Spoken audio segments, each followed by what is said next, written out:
नमस्कार, मैं हूं तान्या खन्ना। आज से हम चुनाव हमारी खास पेशकश चुनाव चरित्र लेकर आए हैं।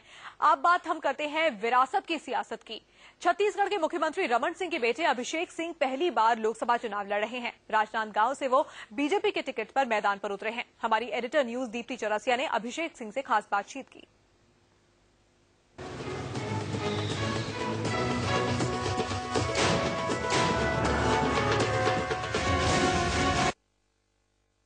इस वक्त हमारे साथ हैं अभिषेक सिंह जो राजनांदगांव से बीजेपी के प्रत्याशी हैं, पहली बार चुनावी मैदान में हैं और छत्तीसगढ़ के मुख्यमंत्री डॉक्टर रमन सिंह के बेटे हैं।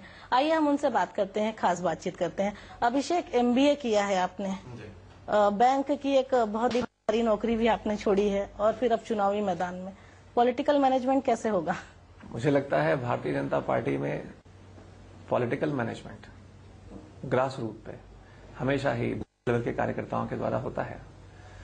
और पिछले 10 सालों के मेरे अनुभव में जो मैंने देखा है, किसी भी मैनेजमेंट के अनुभव से ज्यादा महत्वपूर्ण जब हमारे बूथ का कार्यकर्ता अपने बूथ की चिंता करते हुए अपने बूथ को सबसे मजबूत रखने का प्रयास करता है, तो वह पॉलिटिकल मैनेजमेंट का एक अभूतपूर्व उदाहरण है। इस पॉलिटिकल मैनेजमेंट में आप बूथ मैनेज कर लेंगे, कार्यकर्ताओं को मैनेज कर लेंगे, लेकिन सबसे बड़ी आपके साथ समस्या ये होगी, एक जो नई चीज, जो बड़ी चीज रहेगी कि आप अपने आप को डॉक्टर रमन सिंह के बेटे से किस तरह से अलग कर पाएंगे?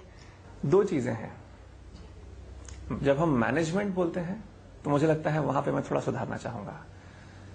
हमारा कार्यकर्ता मैनेजमेंट से ज्यादा इंस्पिरेशन के साथ काम करता है, और विशेष करके इस लोकसभा चुनाव में पूरी भारतीय जनता पार्टी न सिर्फ छत्तीसगढ़ में, न सिर्फ राजनांदगांव लोकसभा में, बल्कि पूरे देश में एक उत्साह के साथ, एक इंस्पायर्ड स्पिरिट के साथ काम कर रही है।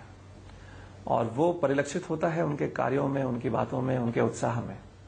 और जहां तक मेरी अपनी आइडेंटिटी की बात है,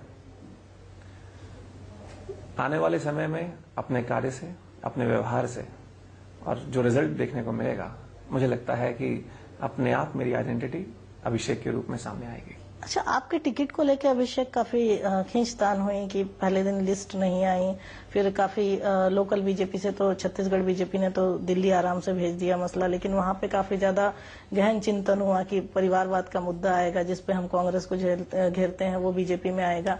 तो क्या मतलब क्या देखते हैं, अब क्या अनुभव कर रहे हैं? कुछ नेता नाराज भी रहे हैं यहाँ के लोकल लीडर? ऐसा बिल्कुल भी नहीं है। मुझे लगता है कि लोकसभा चुनाव के समय न सिर्फ छत्तीसगढ़ प्रदेश के, बल्कि हर प्रदेश के हर एक सीट पे चर्चा हुई, गहन चिंता हुई, और मुझे नहीं लगता कि कोई भी विलंब हुआ, बल्कि सही समय पर सही निर्णय हुआ। तो परिवारवाद का मुद्दा बीजेपी से नहीं छिन गया क्या? कांग्रेस को हमेशा कटघरे में खड़ा करती है।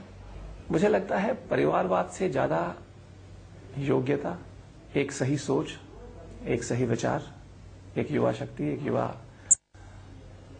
इस विचार को हम लेकर आगे बढ़ रहे हैं, और इसलिए इस बात का कोई ऐसा प्रभाव नहीं पड़ेगा। आपको लगता है कि आप यहाँ के टिकट के असली दावेदार थे, स्वाभाविक दावेदार थे? यह निर्णय करने का अधिकार मेरा नहीं है, यह निर्णय करने का अधिकार पार्टी का है। और मुझे लगता है कि भारतीय जनता पार्टी के हर फैसले का भारतीय जनता पार्टी का हर कार्यकर्ता पूरा सम्मान करता है। तो मतलब ये माना जाए कि अगली बार जब हम आएंगे तो राजनांदगांव के सांसद अभिषेक सिंह से मुलाकात करेंगे? आप अभिषेक से मुलाकात करेंगे निश्चित रूप से, और जैसा जनता परिणाम देना चाहेगी। राजनांदगांव के सांसद? बिल्कुल। चलिए अभिषेक, हमसे बात करने के लिए बहुत बहुत धन्यवाद। Thank you so much. आगे बढ़ते हैं और अब आपको ले चलते हैं मेरे सहयोगी राशिद हाशमी के पास, जो कि किस्सा कुर्सी का कारवा लेकर पहुंचे उत्तर पश्चिमी दिल्ली।